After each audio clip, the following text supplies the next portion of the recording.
ایک بات آپ کے سامنے پیش کر دوں. ہمارے ہاں اہل حدیثوں کے ہاں امام کے پیچھے سورہ فاتحہ پڑھے بغیر نماز نہیں ہوتی ہے. یہ اس سلسلے میں ہمارے پاس ایک روایت ہے. روایتیں تو بہت ہیں لیکن ایک صریح روایت موجود ہے اور صحیح ہے.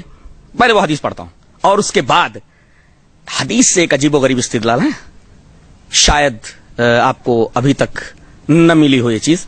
حدیث اس طرح, وان عبادۃ بن الصامت رضی اللہ تعالی عنہ قال صلی رسول اللہ صلی اللہ علیہ وسلم الصبح فثقلت علیہ القراء فلما انصرف قال انی اراکم تقرؤون وراء امامکم قال قلنا یا رسول اللہ ای واللہ قال لا تفعلوا الا بام القرآن فانه لا صلاة لمن لم يقرأ بها رواه الترمذی فی کتاب الصلاۃ. حضرت امام ترمذی اور امام ابی داؤد اس حدیث پاک کو ایسے کتاب الصلاۃ کے اندر لائے.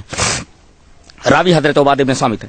حضرت عبادہ بن صامت فرماتے ہیں کہ نبی کریم صلی اللہ علیہ وسلم نے صبح کی نماز پڑھائی, فجر کی, اور آپ کے اوپر قرات بھاری ہو گئی, اس لیے کہ لوگ سورہ فاتحہ کے علاوہ بھی سورتیں پڑھ رہے تھے تو قرات گڑبڑ ہو رہی تھی, قرات میں آپس میں تصادم ہو رہا تھا. نبی کریم صلی اللہ علیہ وسلم بھی پڑھ رہے ہیں اور پیچھے صحابہ بھی پڑھ رہے ہیں سورہ فاتحہ کے علاوہ.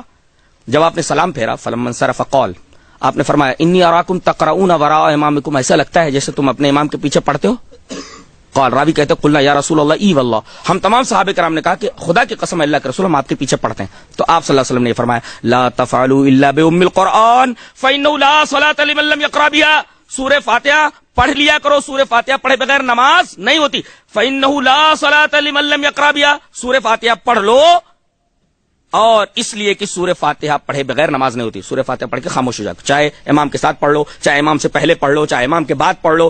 بعد میں آئے ہو تو وہ قرات کر رہا ہے, تم اپنی سورہ فاتحہ پڑھ کر کے پھر خاموش ہو کر اس کی قرات سنو, کبھی بھی پڑھ لو.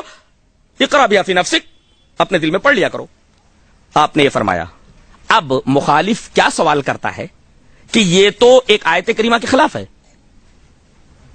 قرآن میں ہے وَإِذَا قُرِئَ الْقُرْآنُ فَاسْتَمِعُوا لَهُ وَأَنصِتُوا لَعَلَّكُمْ تُرْحَمُونَ, جب قرآن پڑھا جائے تو خاموش رہو اور غور سے سنو تاکہ تمہارے اوپر رحم کیا جائے.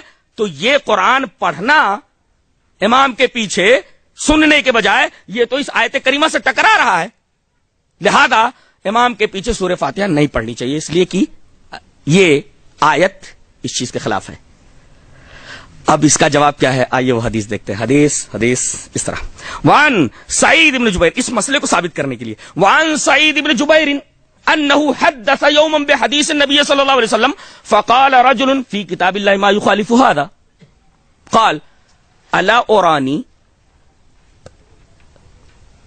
احدثك عن رسول الله صلى الله عليه وسلم والتعرض فيه بكتاب الله كان رسول الله صلى الله عليه وسلم عالم بكتاب الله منك رواه الدارمي وهذا حديث صحيح. یہ حدیث بالکل صحیح ہے, اس کی تخریج ہو چکی ہے اور اس کے اوپر حکم بھی لگایا جا چکا ہے صحت کا, اور راوی حضرت سعید بن جبیر ہیں. حضرت سعید بن جبیر فرماتے ہیں کہ انہوں نے ایک دن نبی کریم صلی اللہ علیہ وسلم کی ایک حدیث بیان کی, انہو حدث یوما بحدیث عن نبی صلی اللہ علیہ وسلم, نبی کریم صلی اللہ علیہ وسلم کے حوالے سے کہ نبی کی یہ حدیث ہے انہوں نے بیان کی. ایک آدمی کھڑا ہوا کہنے لگا یہ جو حدیث تم نے بیان کی ایک آیت کریمہ قرآن کی اس کے خلاف ہے.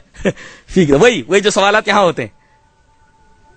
انہوں نے ایک حدیث بیان کی اور پھر ایک آدمی کھڑا ہوا کہنے لگا کہ یہ حدیث جو تم نے بیان کی ہے یہ تو قرآن کی فلاں آیت کے خلاف ہے. فی کتاب اللہ ما یخالف ھذا, اللہ کی کتاب کے اندر ایک آیت ہے جو اس کے مخالف ہے. پھر اس حدیث کو کیسے بیان کرتے ہو, یہ حدیث تو آیت کریمہ سے ٹکرا رہی ہے.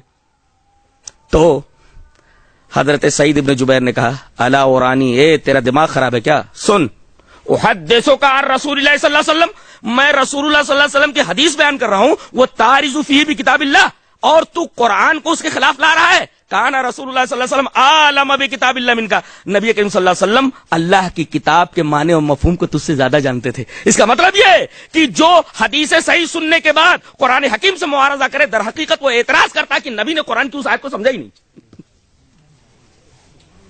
جی, حدیث صحیح آ جانے کے بعد کسی آیت کریمہ سے اس کا معارضہ نہیں کیا جا سکتا. یہ حدیث صحیح ہے, اور سعید ابن جبیر رضی اللہ تعالیٰ عنہ کا یہ واقعہ ہے کہ انہوں نے ایک حدیث بیان کی, ایک آدمی بول رہا ہے کہ یہ حدیث جو تم نے بیان کی فلاں آیت کے خلاف ہے.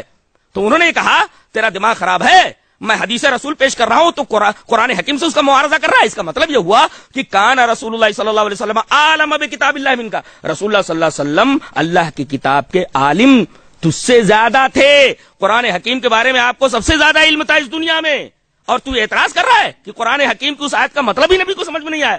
تو در حقیقت اس حدیث کے مقابلے میں عبادہ بن صامت کے کہ امام کے پیچھے سورہ فاتحہ نہیں پڑھنی چاہیے اور قرآن حکیم کی اس آیت وَإِذَا قُرِئَ الْقُرْآنُ فَاسْتَمِعُوا لَهُ وَأَنصِتُوا سے معارضہ کرنا در حقیقت یہ حدیث اس بات کو واضح کر دیتی ہے کہ یہ نبی پر اعتراض ہے کہ نبی نے وَإِذَا قُرِئَ الْقُرْآنُ فَاسْتَمِعُوا لَهُ وَأَنصِتُوا کا معنی نہیں سمجھا اور کہہ دیا کہ امام کے پیچھے سورہ فاتحہ پڑھے بغیر نماز نہیں ہوتی.